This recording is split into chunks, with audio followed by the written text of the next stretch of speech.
हाँ जी, अब आवाज क्लियर आ रही है। अब बताओ जरा।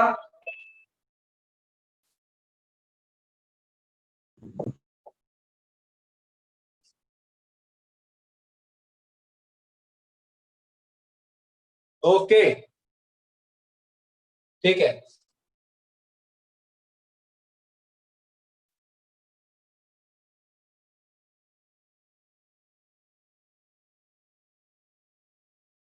तो वेक्टर के बारे में, हाँ, वेक्टर के बारे में हमने पढ़ना स्टार्ट किया था। और वेक्टर की सबसे पहले हमने देखी थी डेफिनेशन।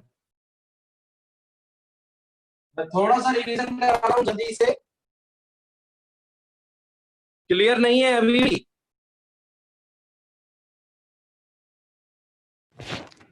यस सर, आवाज नहीं आ रही। अरे यार, ये हो गया है।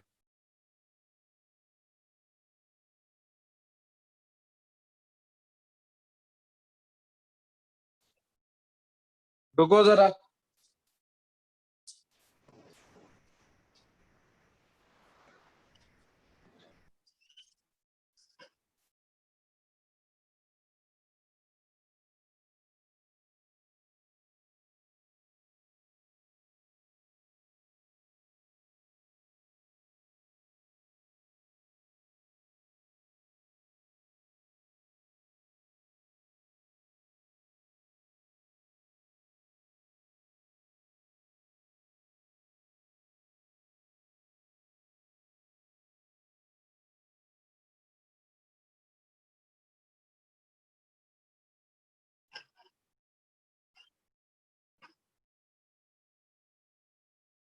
मुझे बताओ, अब क्लियर है? अब क्लियर है?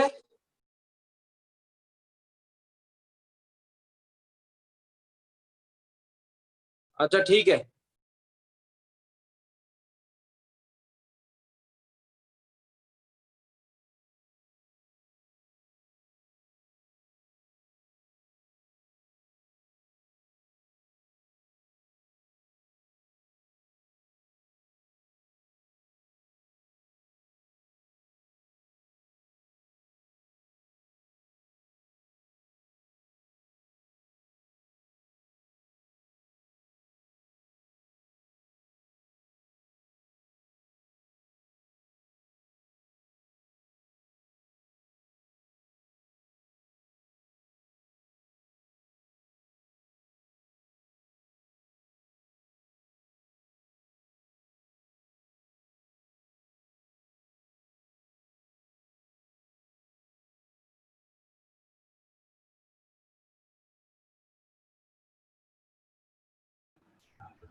चलो लास्ट ट्राई करते हैं यार। ये बताओ, अब आवाज क्लियर आ रही है?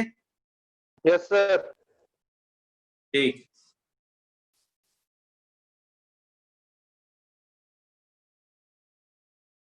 आई होप कि चलो ये समस्या सॉल्व हो जाए अच्छी है। तो वेक्टर की डेफिनेशन, हाँ, वेक्टर की डेफिनेशन हम पढ़ रहे थे। और डेफिनेशन थी कि it is a physical quantity. It is a physical quantity, ठीक है, जिसके पास मैग्नीट्यूड भी होता है और डायरेक्शन भी होती है। Both magnitude as well as direction. And that physical quantity is called vector quantity. Examples हमने देख लिए थे। Velocity, force, acceleration, etcetera. ठीक। इसके बाद हमने क्या देखा था कि जो रिप्रेजेंटेशन होता है वो दो तरीके से किया जाता है। एक होता है सिंबॉलिक रिप्रेजेंटेशन और एक होता है पिक्टोरियल। सिंबॉलिक रिप्रेजेंटेशन में हम वेक्टर क्वांटिटी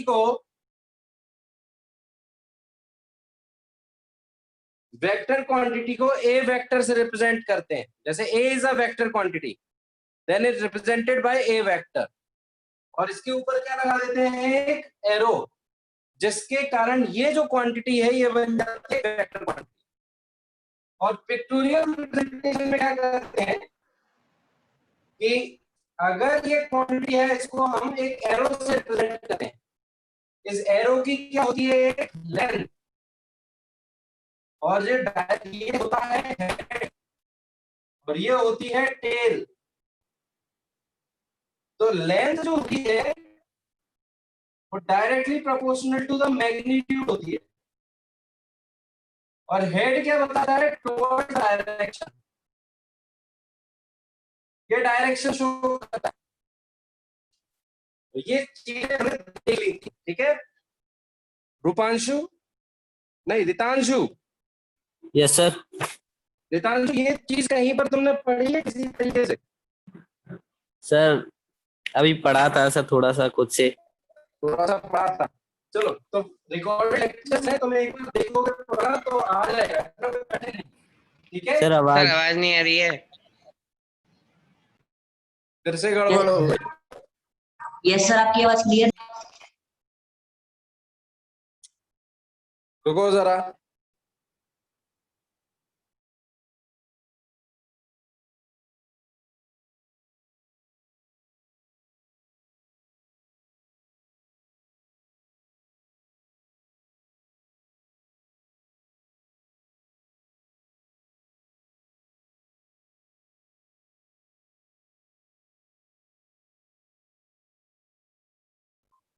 अब आ रही है आवाज सही?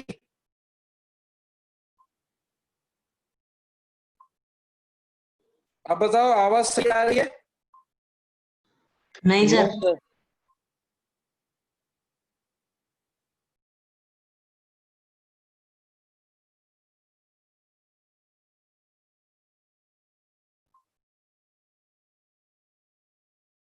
रुको जरा 5 मिनट रुको, मैं इंतजाम करता हूँ।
चलो अब बताओ फाइनली आवाज आ रही है,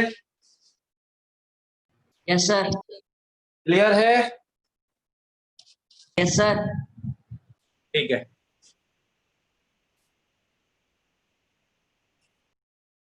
एक्चुअल में आई थिंक अभी अभी मतलब यहाँ पे ट्रैफिक डेटा जो है, ट्रैफिक डेटा वो क्लियर नहीं हुआ है, इसी कारण ये प्रॉब्लम आ रही है। ठीक है, तो इस चीज को थोड़ा सा हमें हैंडल करना होगा। चलो, तो symbolic representation and pictorial representation, हाँ ये हमने देख लिया है। ठीक है, तो देखो जरा ध्यान से, अब अगर हम डायरेक्शंस के बारे में बात करें तो नेक्स्ट हेडिंग रहेगी हमारी direction sense. This is our next heading, direction sense. तो हम क्या करते हैं, कन्वेंशंस रखते हैं डायरेक्शंस के लिए। जैसे अगर आप यहां खड़े हो मिडिल में, तो this direction you will consider as a east, this is west, this is north, this is south. ठीक है, सो ये एक डायरेक्शन आपको देखनी होगी अकॉर्डिंग टू दिस कन्वेंशन। ठीक है, तो आप अगर मान लो कोई वेक्टर है, suppose this is a vector quantity A vector, और ये है यहां से अल्फा डिग्री, तो आप इसकी डायरेक्शन क्या बोलोगे, ए के बारे में क्या बोलोगे, A vector is directed along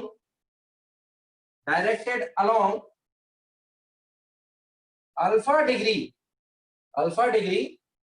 north of east, alpha degree north of east, मतलब ईस्ट से नॉर्थ की तरफ कितना घूम गए, अल्फा डिग्री घूम गए। तो आप बोलोगे A vector is directed along alpha degree north की तरफ, किसके नॉर्थ की तरफ, ईस्ट के नॉर्थ की तरफ, ईस्ट से अल्फा डिग्री घूम गए, तब आप बोलोगे ये तरीका। ठीक है, इसी तरीके से अगर हम मान लो मैं एक वेक्टर लेता हूं ये वाला बी वेक्टर, और इसको लिखता हूं यहां से बीटा डिग्री, ये सिंबल कौन सा है, दिस सिंबल इज अल्फा, ये सिंबल होता है बीटा। तो मैं बोलूंगा कि जो मेरा बी वेक्टर है is directed along beta degree, ठीक है, is along beta degree west of north, west of north मतलब नॉर्थ के वेस्ट की तरफ कितना, बीटा डिग्री। समझ रहे हो? और अब अगर मैं आपसे पूछूं, सपोज करो मैंने एक और वेक्टर ले लिया ये सी वेक्टर, और इसको मैं लिख लेता हूं यहां पर gamma degree, this is gamma. तो मैं आपसे बोलूंगा जो सी वेक्टर है वो is directed along gamma degree, किस साइड जा रहे हैं हम, साउथ की तरफ of west, south of west. तो देखो ये तुम alpha degree north of east भी बोल सकते हो। ठीक है, जैसे मैंने इधर लिखा alpha degree north of east, या फिर इसको बोल सकते हो 90 minus alpha degree east of north, east of north. समझ रहे हो? इसी तरीके से इसको क्या बोल सकते थे, beta degree west of south, sorry beta degree west of north, या फिर बोल सकते थे 90 minus beta degree north of west. Simple सा है। सी के अगर बारे में बोले तो ये कितना एंगल हो जाएगा, दिस इज 90 माइनस गामा, तो क्या बोलेंगे, gamma degree south of west, या फिर 90 minus gamma degree west of south. Note करो, इस तरीके से आप किसी भी वेक्टर की डायरेक्शन को बता सकते हो इन द इंग्लिश, और यही आपको क्वेश्चंस में भी देखने को मिलेगी। क्लियर? तो ये लिख लो जल्दी से, ठीक है। और आपको डायरेक्शन इसी के अकॉर्डिंग अज्यूम करनी होगी क्वेश्चंस में, ईस्ट, नॉर्थ, वेस्ट और दिस इज द साउथ। ये हम इसलिए कर रहे हैं क्योंकि वेक्टर क्वांटिटी को बताने के लिए मैग्नीट्यूड की भी जरूरत पड़ती है और डायरेक्शन की। तो कभी अगर मैं बोलूं कि alpha degree north of east, तो आपको समझ में आना चाहिए कि कैसे बनाना है। तो ये जो चीजें हैं ये लिखी आती हैं क्वेश्चंस में, क्वेश्चंस के अकॉर्डिंग डायग्राम बनाएं कैसे, वो हम समझ रहे हैं यहाँ पर, ठीक है। नोट करो और नोट हो जाने के बाद मुझे बताना, डन करके भेजना, फिर मैं आगे बढ़ाऊंगा।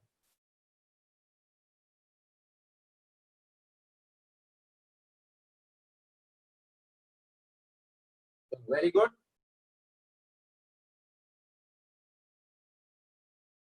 तो ये था सेंस ऑफ डायरेक्शन।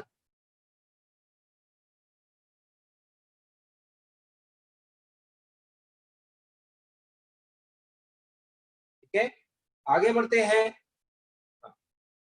और नेक्स्ट हेडिंग डालेंगे अब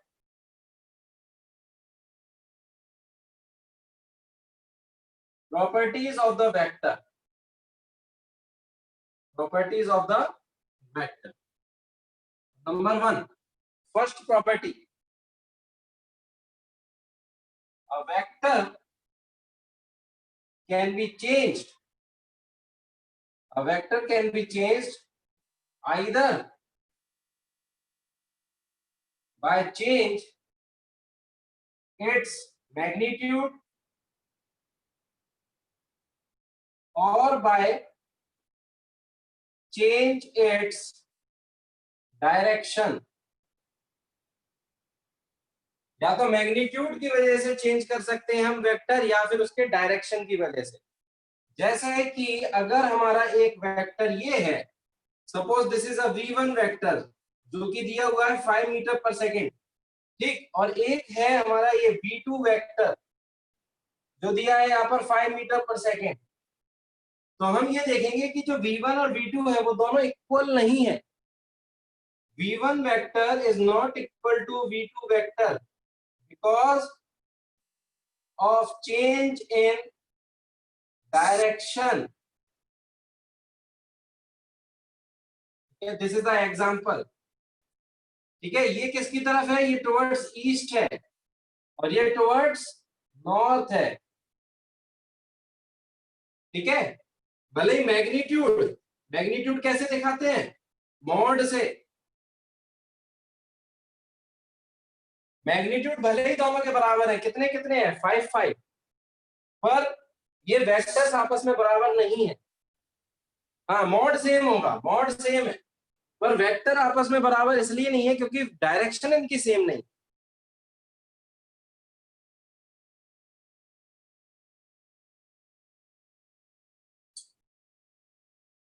ठीक है, दूसरा example, this is example 1, example 2। Uniform circular motion. Uniform circular motion का क्या मतलब होता है? जैसे कि कोई ऑब्जेक्ट है वो सर्कल में घूम रहा है, इसका मतलब है कि इसकी यहाँ पर जो स्पीड है वो है 5 मीटर पर सेकेंड, यहाँ पर जो स्पीड है वो है 5 मीटर पर सेकेंड, यहाँ पर स्पीड है इस तरफ 5 मीटर पर सेकेंड, यहाँ पर जो स्पीड है वो है 5 मीटर पर सेकेंड। मुझे ये बताओ, क्या वेलोसिटी चेंज हो रही है? क्या वेलोसिटी चेंज हो रही है?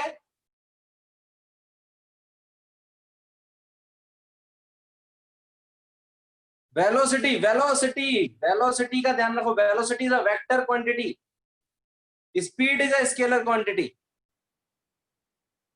तो यहां पर अगर हम वेलोसिटी देखें तो ये किसकी तरफ है? यहाँ नॉर्थ की तरफ। ये वाली जो वेलोसिटी है किसकी तरफ है? वेस्ट। ये है साउथ और ये है ईस्ट। इसका मतलब है in this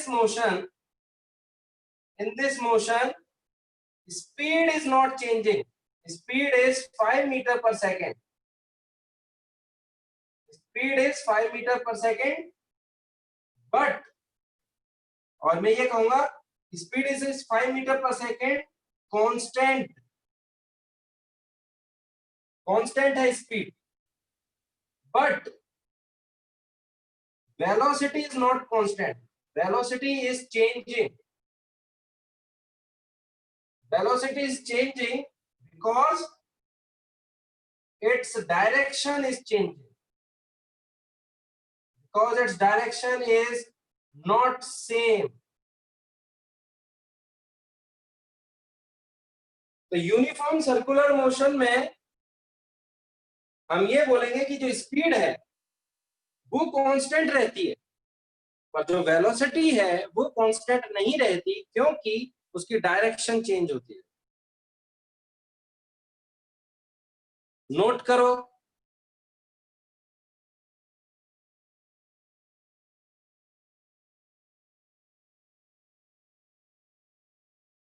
नोट करो इस चीज को।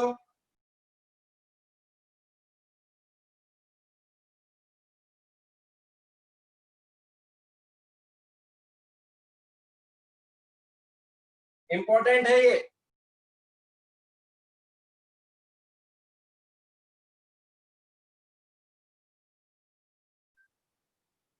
और अगर वेलोसिटी चेंज हो रही है, अब जरा ध्यान से सुनकर बताना मुझे, 9th में तुमने पढ़ा हुआ है एक्सेलरेशन क्या होता है। मैं तुमसे पूछता हूं कि अगर वेलोसिटी चेंज हो रही है तो बताओ ये एक्सेलरेटेड मोशन कहलाएगा या नॉन एक्सेलरेटेड? इसके पास एक्सेलरेशन होगा या नहीं होगा? जल्दी से बताओ। होगा, अर्चित बोल रहा होगा। बिल्कुल। सो अगर हम ध्यान से देखें तो due to change in the velocity, this motion is accelerated motion,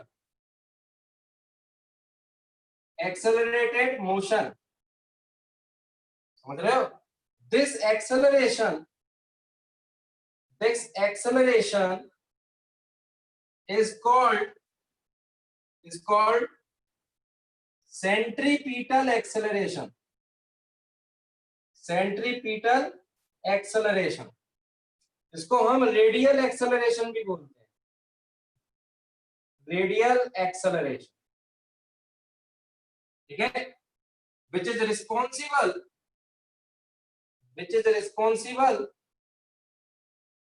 to change the direction,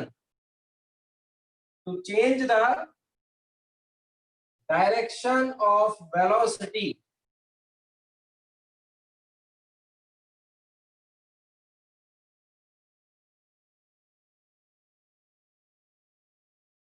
to change the direction of the velocity.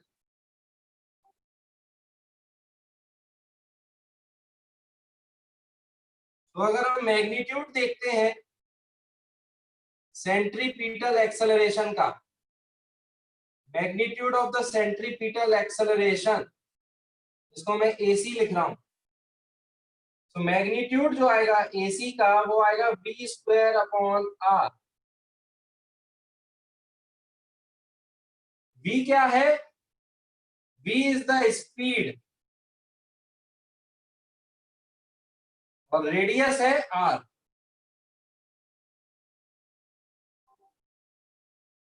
Direction की अगर हम बात करते हैं, डायरेक्शन ऑफ AC की जो डायरेक्शन है, ये डायरेक्शन देखो कैसे देखते हैं, या ये लिख दूं, always towards the centre of the circle, always toward the centre of the circle. ये सेंटर, अगर तुम वेलोसिटी यहां देख रहे हो तो तुम्हारा जो रेडियल एक्सेलरेशन आएगा उसकी डायरेक्शन होगी टुवर्ड्स द सेंटर, और अगर तुम वेलोसिटी यहां देख रहे हो तो तुम्हारा जो रेडियल एक्सेलरेशन आएगा वो आएगा इस डायरेक्शन में, और अगर तुम यहां हो और वेलोसिटी इधर है, तो रेडियल एक्सेलरेशन आएगा इस तरह। बताओ मुझे, एक्सेलरेशन कांस्टेंट है या बदल रहा है? ये जो एक्सेलरेशन बनाया है मैंने, सर बदल रहा है बदल रहा है। क्यों बदल रहा है? Because there is a change in velocity. तो वेलोसिटी के बदलने से थोड़ी एक्सेलरेशन बदल जाता है। सर डायरेक्शन चेंज हो रही डायरेक्शन चेंज हो रही है। देख लो जरा, ये किसकी तरफ है अभी? ये है वेस्ट, ये हो गया आप किसकी तरफ? साउथ की तरफ। और ये हो गया किसकी तरफ? नॉर्थ ईस्ट की तरफ। सो मैग्नीट्यूड अगर देखें तो कितना आएगा? हमेशा v²/r, but direction is changing. Direction is changing.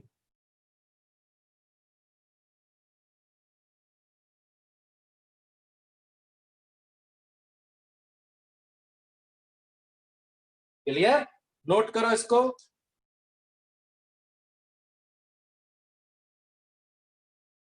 तो बताओ, ये यूनिफॉर्म एक्सेलरेशन है या non uniform acceleration? Uniform acceleration. अच्छा, यूनिफॉर्म एक्सेलरेशन का क्या मतलब होता है? एक्सेलरेशन कांस्टेंट या not constant? Sir acceleration constant. और यहाँ कांस्टेंट है या बदल रहा है? सर कांस्टेंट है। एक्सेलरेशन कांस्टेंट है यहाँ पर। एक्सेलरेशन कैसी क्वांटिटी होती है? Vector quantity. और वेक्टर क्वांटिटी जब तक कांस्टेंट रहती है, जब तक कि डायरेक्शन और मैग्नीट्यूड दोनों में से कोई भी चेंज नहीं हो रहा है। लेकिन दोनों में से अगर एक भी चेंज हुआ तो फिर वो कांस्टेंट नहीं रहती। तो यहाँ पर भले ही मैग्नीट्यूड चेंज नहीं हो रहा, बट डायरेक्शन तो चेंज हो रही है ना। So hence this motion, hence the uniform circular motion, जो यूनिफॉर्म सर्कुलर मोशन होता है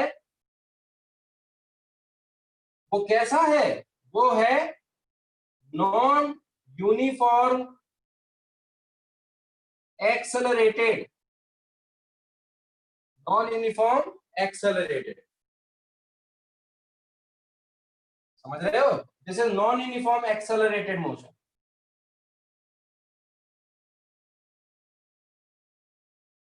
नोट करो इसको। यहां पर जो एक्सेलरेशन है वो वेरिएबल है। क्यों है वेरिएबल? क्योंकि उसकी डायरेक्शन कांस्टेंट नहीं है, भले ही मैग्नीट्यूड कांस्टेंट है।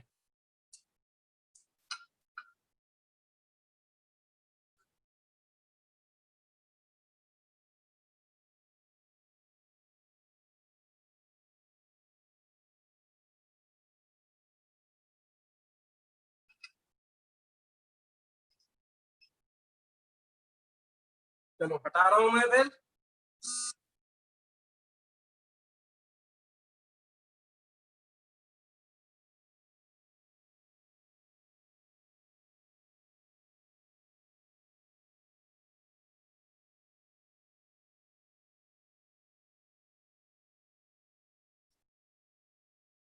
तो वेक्टर जो है वो दो तरीके से बदल सकता है। या तो मैग्नीट्यूड बदल दो। हाँ दिव्यांश, नोट्स मिल जाएंगे तुम्हें, टेंशन मत लो, नोट्स सेंड कर दूंगा मैं। लेकिन ये तुम्हें लिखना है खुद से। दिव्यांश सर। माइक ऑन करो। Okay sir. ये लिख पाए थे तुम? हाँ सर, लिख लिया। चलो बहुत बढ़िया। ठीक है, तो याद रखना, वेक्टर या तो फिर डायरेक्शन से बदल सकते हो या मैग्नीट्यूड से, या दोनों ही बदल दो। समझ रहे हो? तो चलो नेक्स्ट प्रॉपर्टी देखते हैं। That is a very important property, that is a frame shift property.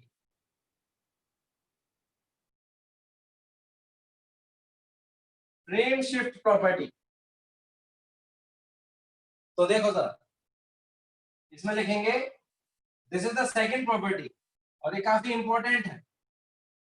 A vector can be translated anywhere.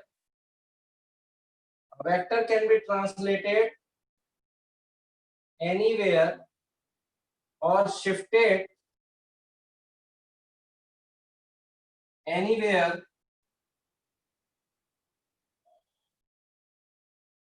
ठीक है, पैरेलल without changing its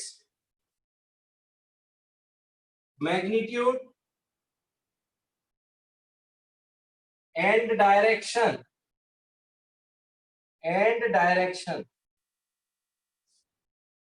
ठीक है, it means it can be shifted parallelly. Example देखते हैं इसका example. ये अगर vector A है तो इसको आगे की तरफ भी शिफ्ट कर सकते हैं ऐसे, ठीक है, कैन बी शिफ्टेड हियर। इसको नीचे की तरफ भी शिफ्ट कर सकते हैं, ठीक है।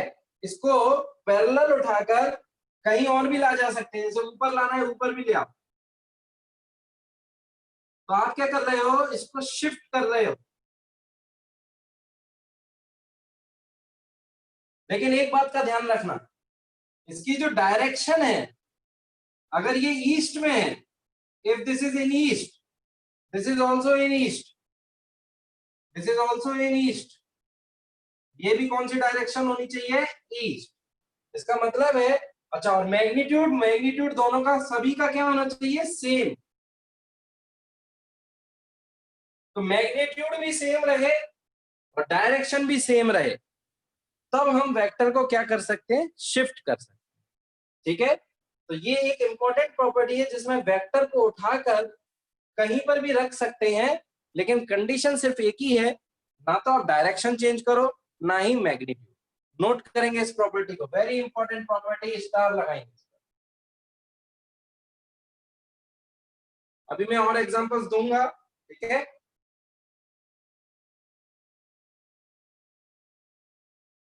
पहले लिख लो इतना।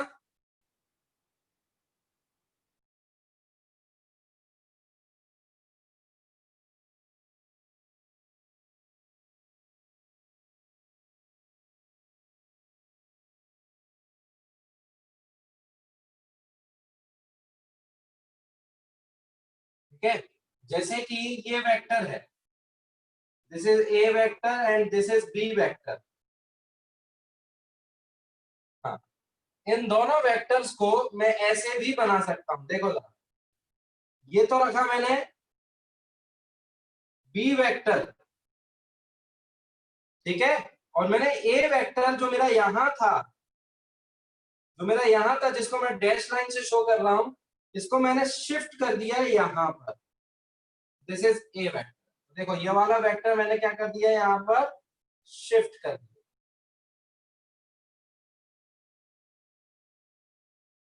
तो इस तरीके से शिफ्ट कर सकते हैं, ठीक है। जैसे इसी डायग्राम को हम और कैसे बना सकते थे, ए को इधर ही रहने दो, ए वेक्टर को इधर ही रहने दो, लेकिन जो बी वेक्टर था इस डायरेक्शन में, उसको मैं पीछे की तरफ शिफ्ट कर रहा हूं, this is my B vector,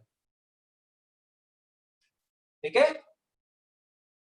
तो इस तरीके से, हाँ बिल्कुल, ट्रायंगल लॉ एग्जीक्यूशन में हम इसको इस्तेमाल कर सकते हैं, बिल्कुल बिल्कुल, हेड और टेल और हेड वाला मेथड।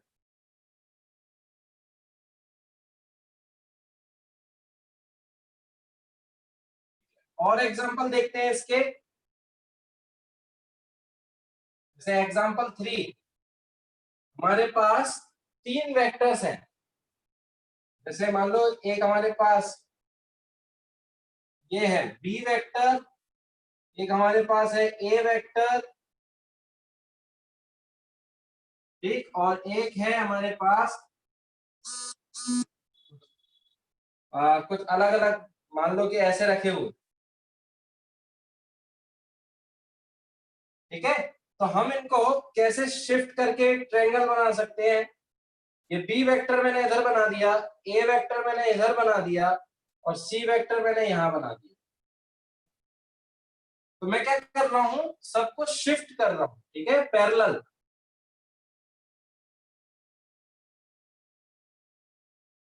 नोट करेंगे इसको, और जैसे ही हो जाए मुझे बताना।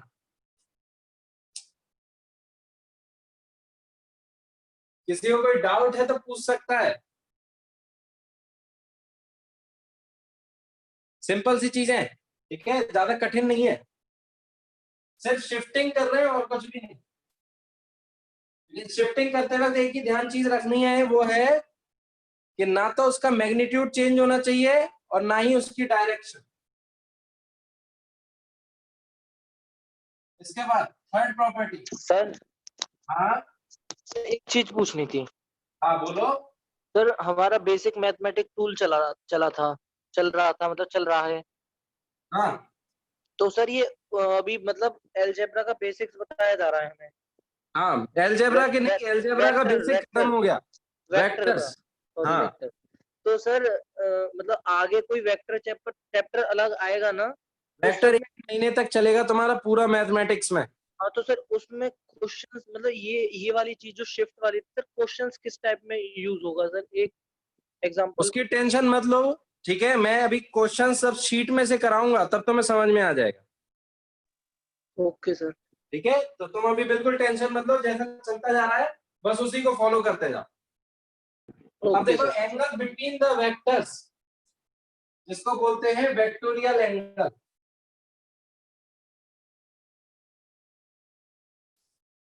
तो यहां इस प्रॉपर्टी में जो मेन चीज है वो लिखेंगे हम, द एंगल मेड बिटवीन, या the angle between the vectors is always seen is always seen in tail to tail या फिर head to head condition. Head to head condition,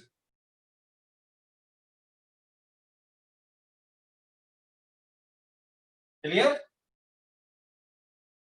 तो जरा देखो कैसे, एग्जांपल, अगर एक वेक्टर ऐसा है, suppose this is A vector, ठीक है, और ये है हमारा बी वेक्टर, इन दोनों के बीच में ये वाला एंगल है 120 डिग्री। सो अगर हम देखें angle between A vector and B vector, तो that is not equal to 120 degree, ये गलत है। ये अगर 120 डिग्री लिख दिया तो ये गलत हो जाएगा। कितना आएगा, इसको हमें कौन सी कंडीशन में लाना होगा एंगल देखने के लिए? या तो आप टेल टू टेल लाओ, तो tail to tail condition, tail to tail condition के लिए आप क्या करो, ए वेक्टर को तो ऐसे ही रहने दो, ये जो बी वेक्टर था, ये जो बी वेक्टर था, इसको तुम शिफ्ट कर दो, इसको तुम शिफ्ट कर दो। तो देखो यहां कौन सी कंडीशन आ गई, टेल टू टेल कंडीशन, ठीक है, ये टेल टू टेल कंडीशन। तो यहां पर ये वाला जो एंगल होगा, अगर ये 120 है तो ये कितना हो जाएगा, 60 डिग्री। तो अगर हम आंसर दें तो एंगल बिटवीन, ये 120 नहीं होगा, ये ए और बी के बीच का जो एंगल है ये कितना होना चाहिए, दिस इज 60 डिग्री, ठीक है। ये कौन सी कंडीशन है, टेल टू टेल वाली। और दूसरी कंडीशन हम ला सकते हैं कहां से, head to head condition. Head to head condition अगर देखनी है तो कैसे बनाए हेड टू हेड, देखो बी का हेड तो इधर ही रहने दो, जो ए था इस तरफ उसको पीछे की तरफ शिफ्ट कर दो, तो ये बन गया हेड टू हेड कंडीशन। तो हेड टू हेड कंडीशन में ये वाला जो एंगल होगा ये कितना हो गया, 60 डिग्री, क्योंकि ये वाला एंगल कितना दिया हुआ था, ये दिया हुआ था 120, ये कितना हो गया 60। तो देखो यहां से भी अगर हम देखें तो हेड टू हेड कंडीशन में angle between A vector and B vector कितना आ रहा है 60 डिग्री। तो चाहे आप टेल टू टेल कंडीशन में देख लेना या हेड टू हेड कंडीशन में, आंसर में कोई डिफरेंस नहीं आएगा, लेकिन बना के जरूर देखना होगा, क्योंकि सही एंगल आपको कौन सी कंडीशन में मिलेंगे, टेल टू टेल या हेड टू हेड। नोट करो इसको।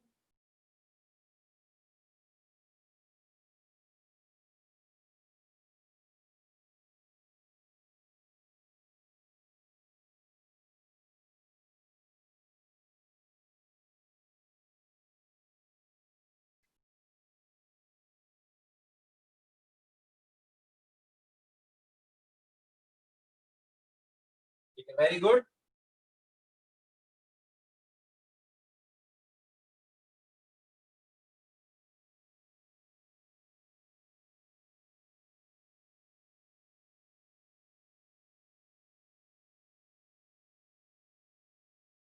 चलो आगे बढ़ते हैं। Next question, find the angle between the vectors if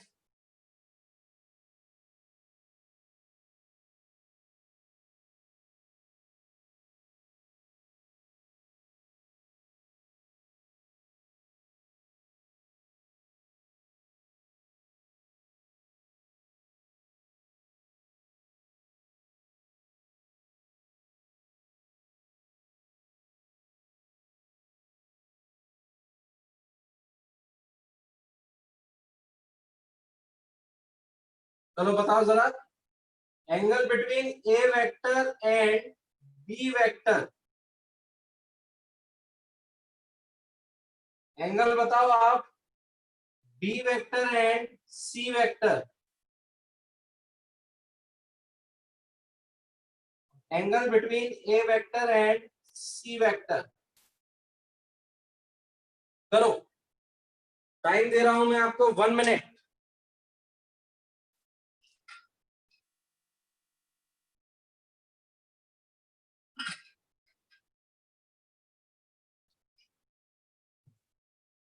जल्दी बताओ, ए वेक्टर और बी वेक्टर में कितना एंगल है? 150, बिल्कुल ठीक है। और बी वेक्टर और सी वेक्टर के बीच में 110, बिल्कुल सही है। चलो तो देखो जरा, ये कौन सी कंडीशन है अभी? अभी यहाँ पर हेड ऑफ बी है और टेल ऑफ सी है, तो और ए और बी में भी क्या है, head of A and tail of B. तो मैं कौन सी कंडीशन बनाऊंगा इसको, टेल टू टेल। तो ए वेक्टर को मैं आगे ले आऊंगा, समझ रहे हो? तो ए वेक्टर को जब मैं आगे लाऊंगा तो ये वाली जो कंडीशन हो गई, ये कौन सी हो गई अब, टेल टू टेल। ये कितना हो जाएगा, 150 डिग्री। ठीक है, तो ए और बी के बीच का आंसर आएगा 150। देखो सी का कौन सा है, टेल है यार, और बी की क्या है, हेड। तो अगर हम 70 बोल देंगे तो that is not the answer, क्योंकि हेड टू टेल कंडीशन है। हमें बनानी होगी यहाँ पर tail to tail condition, B को शिफ्ट कर दो। ठीक है, तो ये कितना आ जाएगा, 110 डिग्री। तो ये कौन सी कंडीशन हो गई फिर से यार, टेल टू टेल। और टेल टू टेल में कितना हो गया, 110 डिग्री। इसी तरीके से सी वेक्टर को आगे ले जाऊंगा और ये वाला जो है ये बनेगा 100 डिग्री। कितना, 100 डिग्री। ये फिर से कंडीशन आ गई टेल टू टेल, तो इसका आंसर आएगा 100 डिग्री। नोट करेंगे इसको जल्दी से, और डन हो गया हो तो मुझे बताएंगे कमेंट करके। किसी को कोई डाउट है तो पूछो।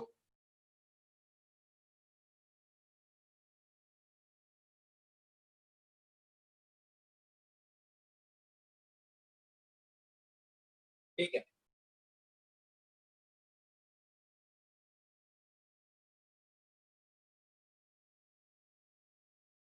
इसके बाद नेक्स्ट चीज, types of vector. Types of vector, पहला पॉइंट आ रहा है unit vector. First vector is unit vector. Unit vector का मतलब है the vector whose magnitude is equal to 1। ठीक है, हाँ, it is used to give direction। it is used to give direction और मैथमेटिकली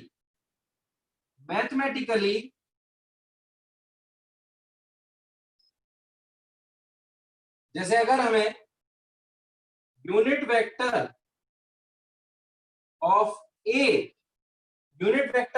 ए वेक्टर जिसको हम रिप्रेजेंट करेंगे इस तरीके से, दिस इज द रिप्रेजेंटेशन। ये क्या है इसका रिप्रेजेंटेशन। ये हम कैसे लाएं, ए वेक्टर को उसके मैग्नीट्यूड से क्या कर दें, डिवाइड। उसके मैग्नीट्यूड से क्या कर दो, डिवाइड कर दो। तो क्या बन जाएगा, unit vector of A vector. A vector को अगर उसके मैग्नीट्यूड से डिवाइड कर दें तो यूनिट वेक्टर बन जाएगा। This is the representation sir of. Sir हाँ सर ये unit vector of A vector में ये ए जो है रिप्रेजेंटेशन ऑफ यूनिट, सर ये इसके ऊपर साइन किस टाइप का साइन है? ये साइन किस तरीके का लगा है, इसको बोलते हैं कैप। इसको बोलते हैं कैप। तो ये क्या बन गया, ए कैप। ए कैप क्या है, यूनिट वेक्टर ऑफ ए। ये जो सिंबल होता है देखो, ये होता है एरो और ये होती है कैप। सिंपल सी ट्रायंगल, बीच का बेस हटा देना, इसको कैप बोला जाता है। तो कोई फंक्शन होता है इसका या फिर कुछ काम हो गया, तो इसका क्यों लगाते हैं इसे? ये सिंपल एक सिंबल है। ठीक है, जैसे वेक्टर का सिंबल क्या होता है, ए के ऊपर एरो। यूनिट वेक्टर का सिंबल क्या होता है कि ए का अगर यूनिट वेक्टर बनाना है तो ए के ऊपर क्या लगाना है, cap. Okay sir.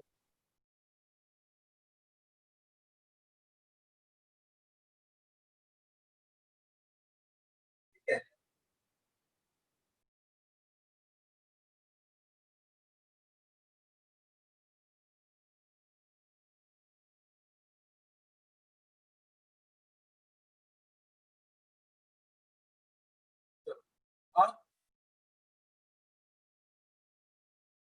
Types of vector में जो यूनिट वेक्टर चल रहा है हमारा,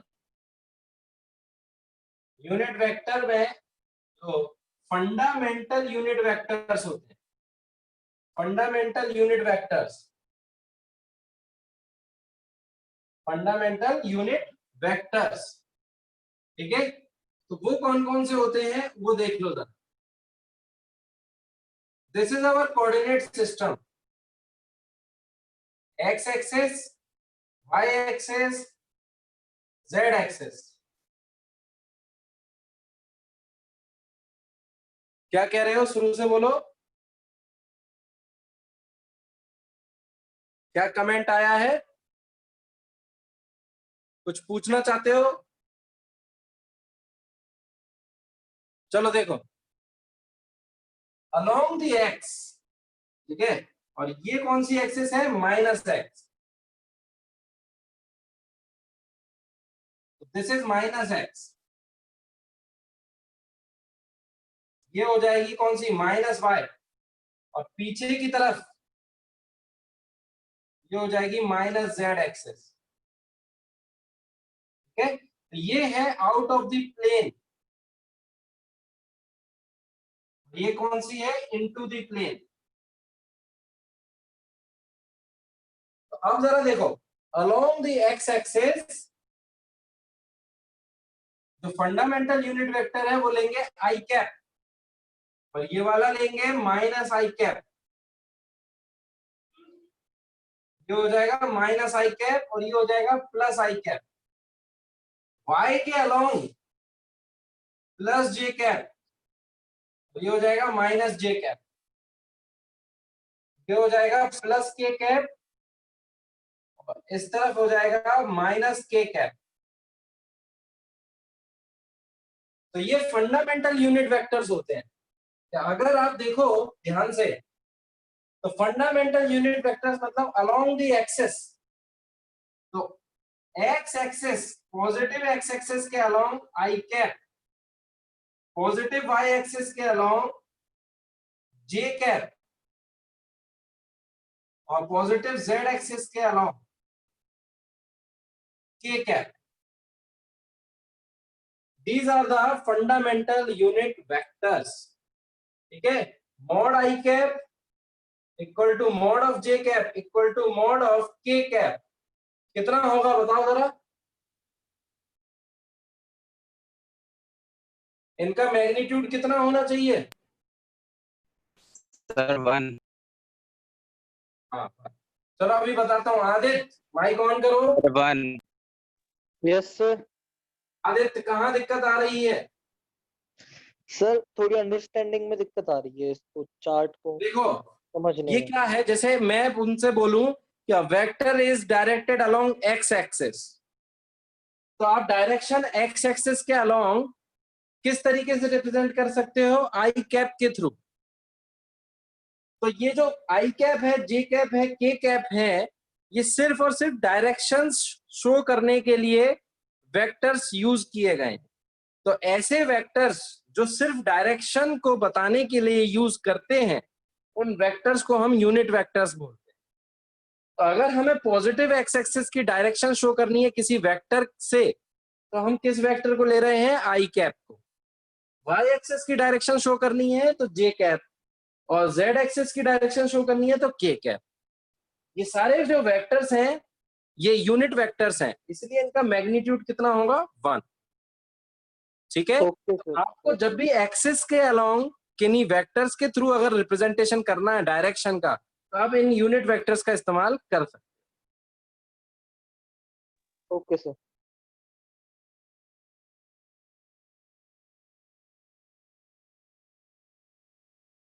मैं एग्जांपल देता हूं। ये हो गया तो डन भेजो।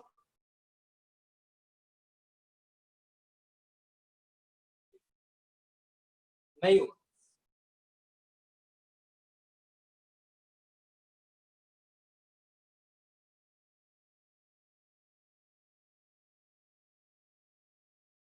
जैसे example, a force 5 Newton is acting on an object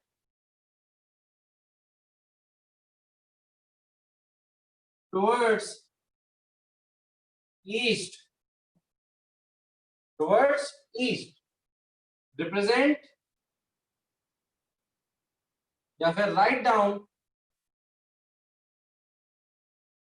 this force, write down this force in the vector form,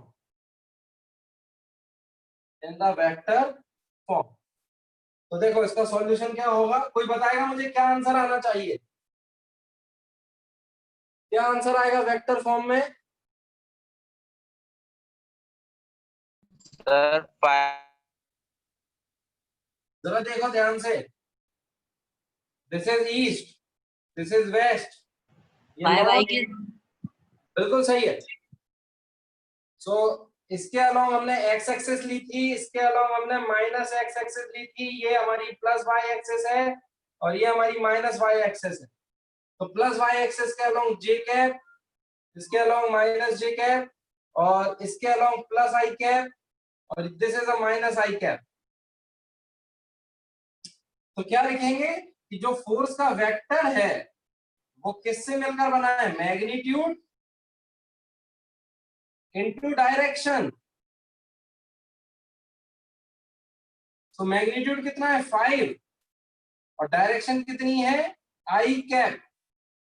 ये बन गया फोर्स का वेक्टर फॉर्म।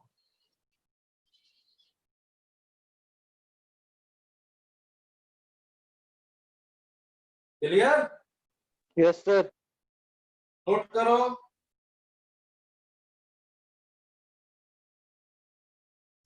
एग्जाम्पल 2 देख सकते हो। An object is going towards waste या towards waste with speed 2 meter per second. Write down the velocity in vector form. So velocity solution क्या लिखेंगे? जो velocity है उसकी magnitude into direction. Magnitude कितना है? 2. डायरेक्शन कितनी है? Towards the west. तो वेस्ट की तरफ क्या लेते हैं? वेस्ट की तरफ क्या लेंगे? माइनस आई कैप। तो ये बन गया -2i cap. This is the velocity vector. Sir जब हाँ। आपने मैग्नीट्यूड बताई थी इन सब की, कि आई की जे की, मॉड हाँ। में बंद किया था इनको। तो मॉड अगर तुम देखोगे अकेले आई कैप का तो 1 आएगा। अच्छा सर, तो हम जैसे 5i कैप आया हमारा आंसर, तो इसको मॉड में बंद नहीं करेंगे? इसका अगर तुम मॉड ले लोगे सिर्फ इस पूरे का, तो मॉड ऑफ 5i कैप कितना आएगा? मॉड ऑफ 5 तो 5 रहेगा, लेकिन मॉड ऑफ आई कैप कितना हो जाएगा? 1। Okay sir. नोट करो इसको जल्दी से।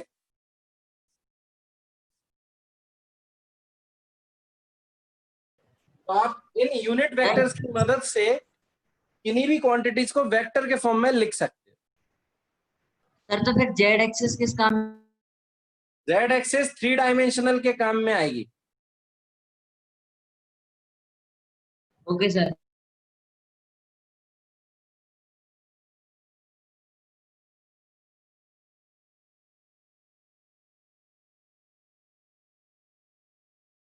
तो आगे बढ़ते हैं। This is the unit vector और second vector, second type of vector. Gwalior से पढ़ा रहे हो? यस, मैं ग्वालियर से पढ़ा रहा हूं, ठीक है। सेकंड वेक्टर है जीरो या फिर नल वेक्टर।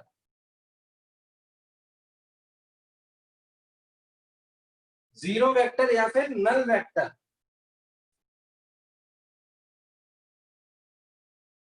इसकी डेफिनेशन है बहुत ही simple C.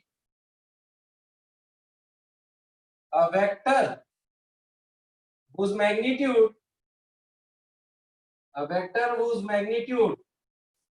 equal to 0 and direction is undefined. Direction is undefined. ठीक है। तो जीरो वेक्टर क्या होता है? जिसका मैग्नीट्यूड कितना हो? 0 और डायरेक्शन अनडिफाइंड है। सिंपल सी बात ये है। जैसे कि अगर हम एफ वेक्टर में माइनस एफ वेक्टर कर दें, ठीक है, या फिर ऐड करके माइनस ऑफ एफ वेक्टर में कर दूं प्लस एफ वेक्टर में, तो ये कितना बनेगा? This is zero vector.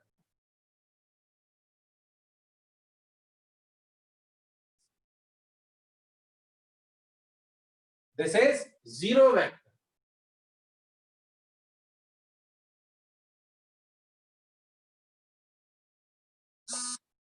तो सिग्निफिकेंस कहां लग रहा है इसका? ये क्यों हम पढ़ रहे हैं? तो जैसे मैं अगर तुमसे पूछूं कि the acceleration of an object, moving with constant velocity is equal to, क्या लिखूं? जीरो लिखूं या जीरो वेक्टर लिखूं? Zero vector. वेक्टर क्यों लिखना पड़ रहा है? क्योंकि acceleration is also a vector quantity, इसलिए मुझे जीरो वेक्टर की जरूरत पड़ी। क्लियर? दूसरा तरीका, दूसरी सिग्निफिकेंस, जैसे अगर हम डिस्प्लेसमेंट देखें, डिस्प्लेसमेंट ऑफ अ बॉडी, ठीक है, या फिर मैं ये बोलूं displacement of a ball thrown up and received at the same height, at the same level is equal to zero vector। जैसे यहां से हमने बॉल ऊपर फेंकी और ये यहीं आके गिर गई, तो इसका डिस्प्लेसमेंट कितना हो गया? इसका डिस्प्लेसमेंट हो गया जीरो। लेकिन डिस्प्लेसमेंट कैसी क्वांटिटी है? वेक्टर क्वांटिटी, तो तुम्हें यहां पर भी एक वेक्टर लगाना।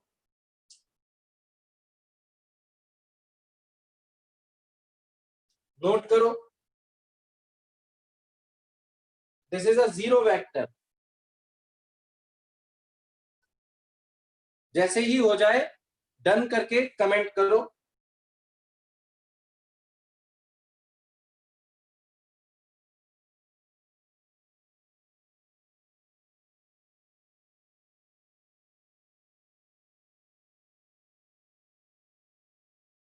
हाँ, मैंने होमवर्क दिया था और मैंने चेक भी किया है बहुत सारे बच्चों का, पर मैं आज चाहूंगा कि सभी लोग होमवर्क दे दें, तो मैं एक ट्राई और दे रहा हूं तुम लोगों को।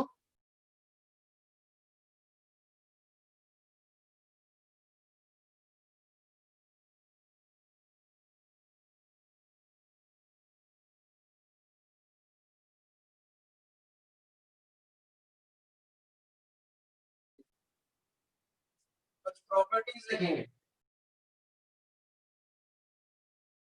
Properties of a zero vector.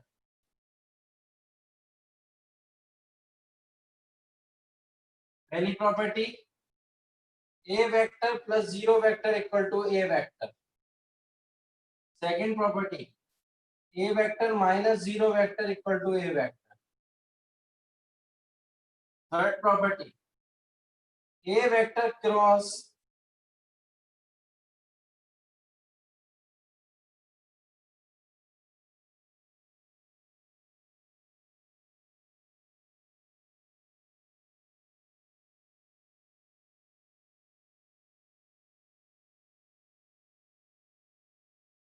Note करो,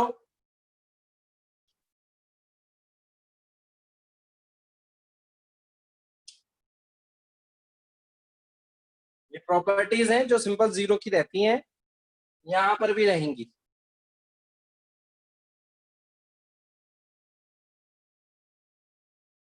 जैसे ही हो जाए डन कर दिया करो। सर थर्ड और फोर्थ में LHS में क्या डिफरेंस है? बता रहा हूं, this is a cross product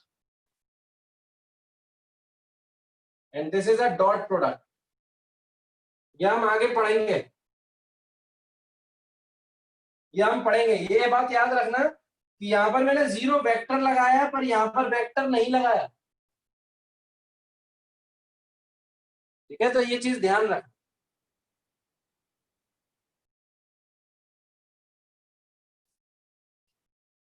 इसके बाद third, collinear vectors, collinear vectors इसमें लिखेंगे the vectors which lie on the same straight line are called collinear vectors, are called collinear vectors। हाँ, वर्टिकल एंड हॉरिजॉन्टल कंपोनेंट हम देखेंगे resolution में, अभी नहीं, अभी काफी बचा हुआ है वहां तक पहुंचने के लिए। हम देखेंगे, पर अभी हम टाइप्स ऑफ वेक्टर देख रहे हैं सर। ठीक है, तो देख कोलिनियर वेक्टर्स क्या होते हैं, जरा देखो ध्यान से। ये this is a A vector and this is a B vector, और ये इनको मिलाने वाली एक लाइन, ये है x और this is x dash. So a vector and b vector are said to be collinear, are said to be collinear vectors because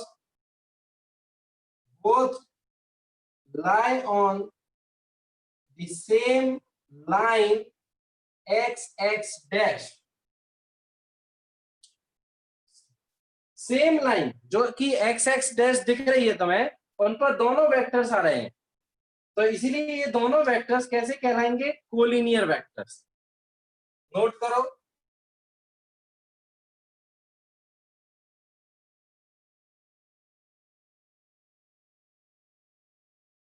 बहुत ही सिंपल सी चीज है।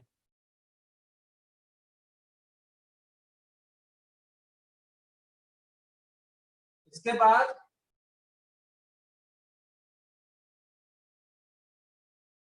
Parallel vectors, parallel vectors, the vectors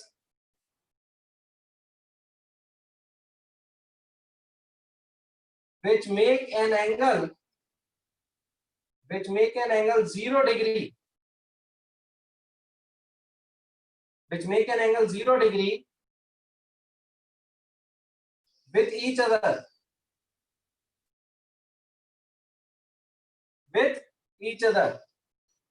are called as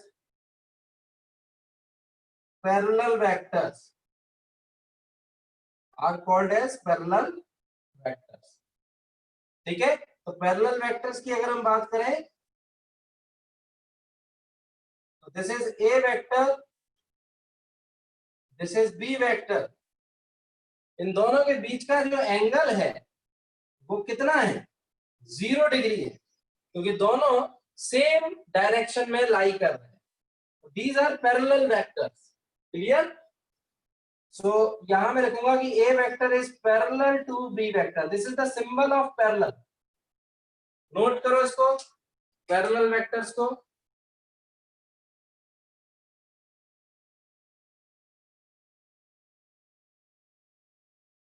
अगर 0 degree angle बना रहे हैं तो वो पैरेलल होंगे।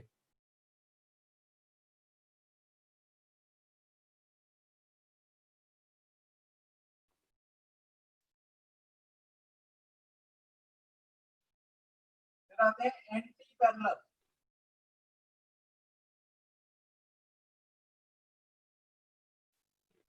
Anti parallel vectors, the vectors which are in opposite direction, the vectors which are in opposite direction or making an angle 180 degree, making an angle 180 degree with each other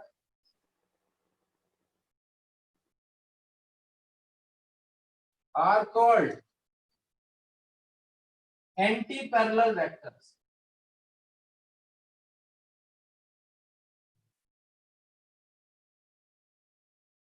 example, जैसे ये A vector है और this is a B vector, तो देखो जरा दोनों की direction opposite है, तो हम यहाँ कहेंगे कि A is anti parallel to B vector, this is the symbol. Note करो,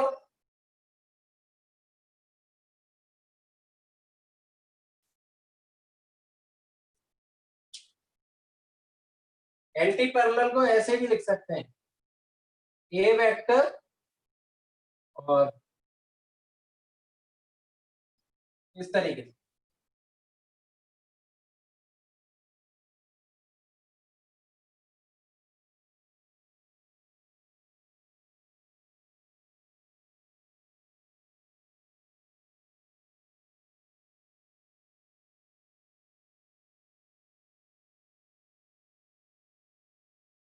note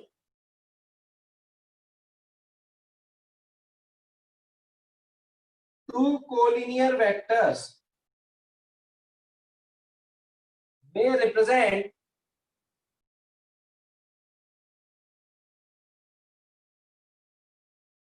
different physical quantity.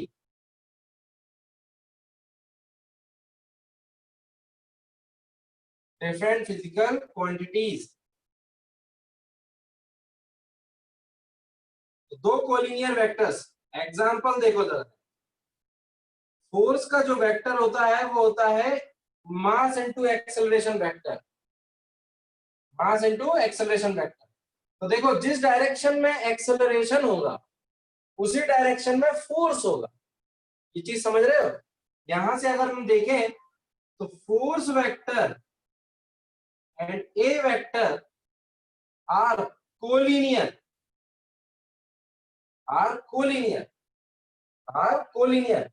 ठीक है। But F vector is a force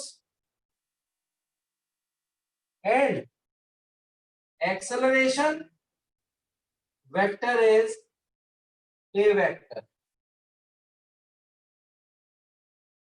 But F vector will be always along A vector. समझ रहे हो इस चीज को? बहुत ही इंपॉर्टेंट चीज है ये। तो अगर हम यहां पर देखें तो जो फोर्स का वेक्टर बनता है, जो फोर्स का वेक्टर बनता है वो किनकी मदद से बनता है? वो बनता है मास इनटू एक्सेलरेशन वेक्टर। तो अगर हमारे पास एक्सेलरेशन वेक्टर ये है, suppose this is our acceleration vector, तो हमें मास का मल्टीप्लाई करके जो वेक्टर मिलेगा, suppose this is a mass into acceleration vector, this is become force vector.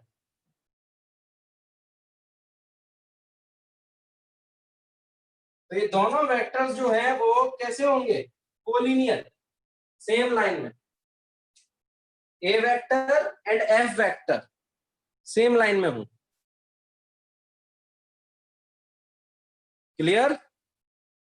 Simple सी चीज है, ठीक है।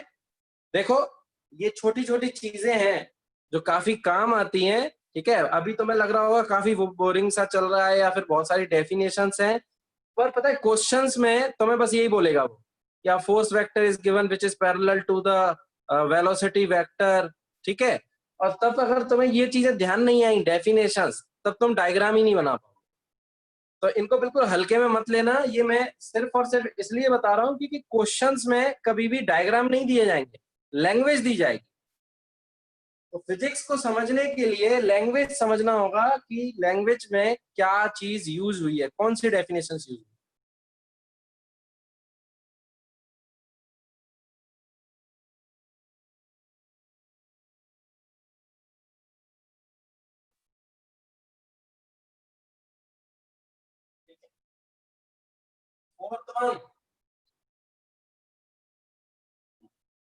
फोर्थ वन है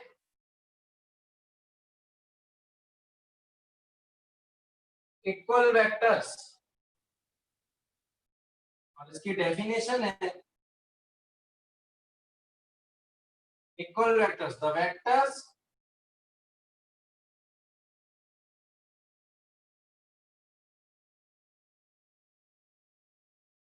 which are equal in magnitude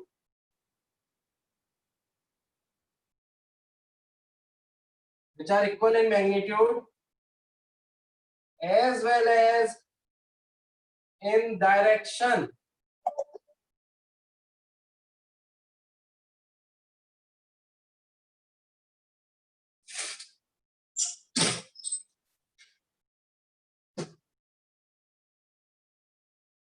The vectors which are equal in magnitude as well as in direction are called equal vectors. Are called equal vectors. Okay, provided both the vectors are used for same physical quantity.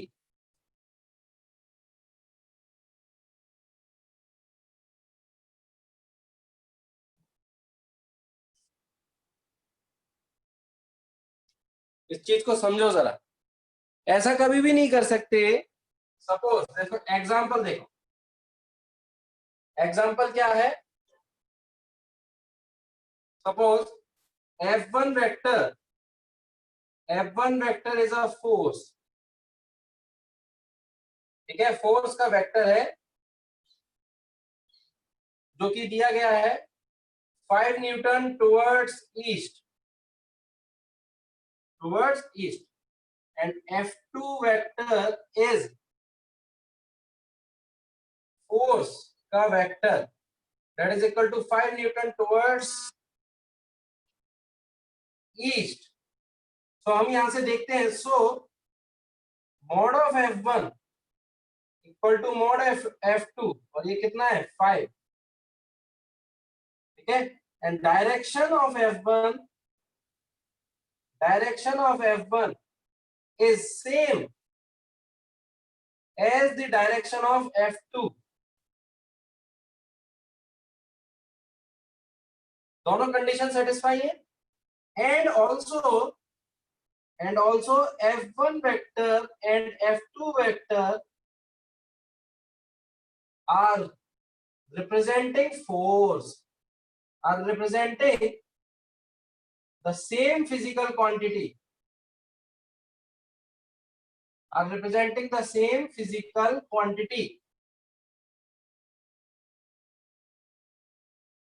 that is force. तो इसीलिए F1 vector किसके बराबर होगा, F2 vector के बराबर। So F1 vector is equal to F2 vector, तीनों चीजें बराबर है। देखो, इक्वल इन मैग्नीट्यूड पहली कंडीशन, सेम इन डायरेक्शन दूसरी कंडीशन, और same physical quantity. Condition satisfy होने पर ये दोनों वेक्टर्स कैसे कहलाएंगे, इक्वल। नोट करो इस चीज को।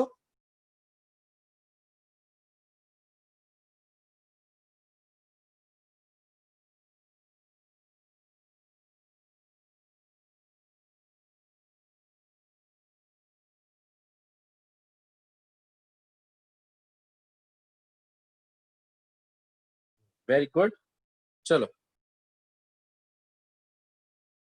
लास्ट एग्जांपल और then we will wind up this class.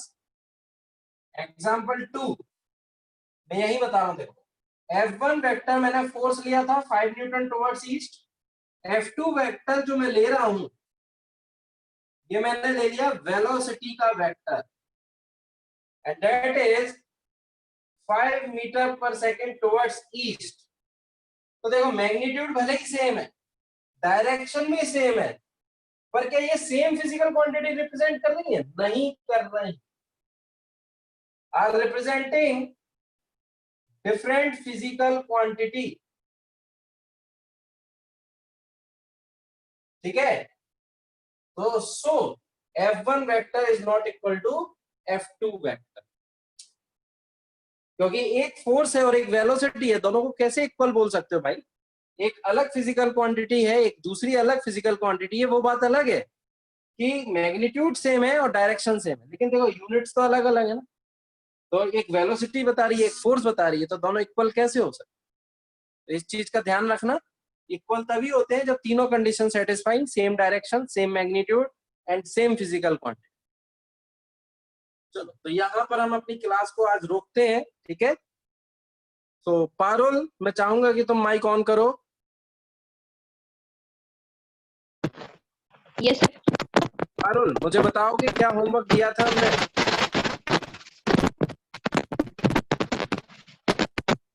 Sir, आपने जो ट्रिग्नोमेट्रिक रेशियोज बताए थे उसे हमें प्रूव करनी थी, और tan वैल्यू। चलो ठीक, मैं समझ गया, ठीक है।